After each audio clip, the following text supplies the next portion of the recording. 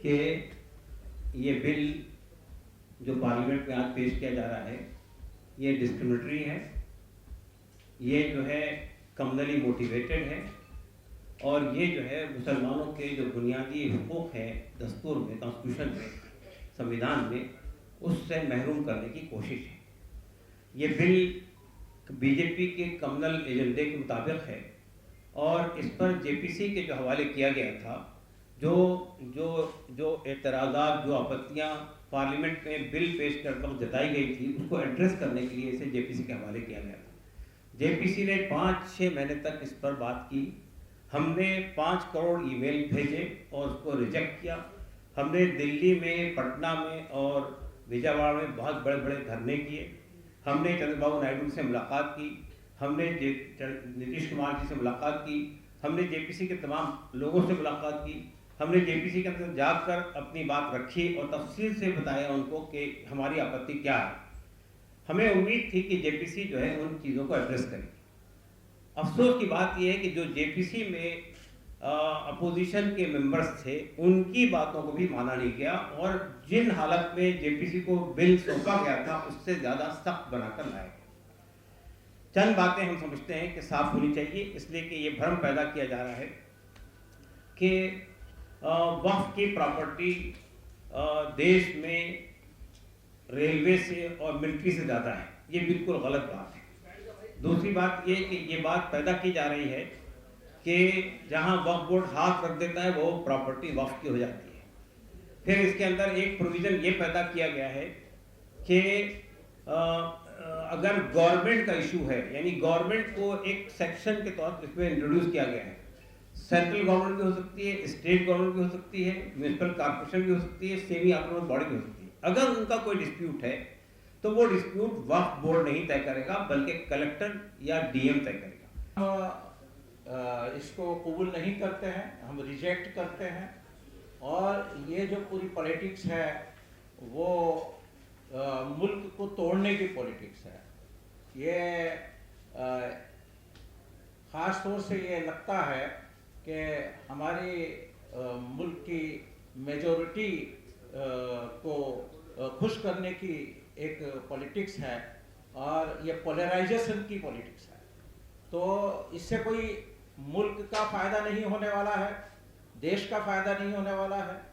اس کے stake holders ہیں وہ مسلمان ہیں، اور ان کا جیسے کہ کہا گیا کہ ان کو دبا کر ان کی آواز کو بند کر کے یہ جو کچھ بھی کھیل کھیلا جا رہا ہے وہ ملک کے لیے بہت خطرناک ہے۔ تو ہم آپ لوگوں کے ذریعے یہ بات پہنچانا چاہتے ہیں کہ اب بھی موقع ہے، وقت ہے ہماری حکومت کے پاس کہ اس کو روکے، نہیں تو پھر جیسے کہ بتایا گیا کہ ہمیں لیگل راستے سے بھی اور ہمارے ملک کے لوگوں کو جاگرت کرتے ہوئے اس بل کے خلاف ایک مہم ہم چلائیں گے، اور کوشش یہ کریں گے کہ یہ کالا قانون جو ہے وہ کالا قانون ختم ہو۔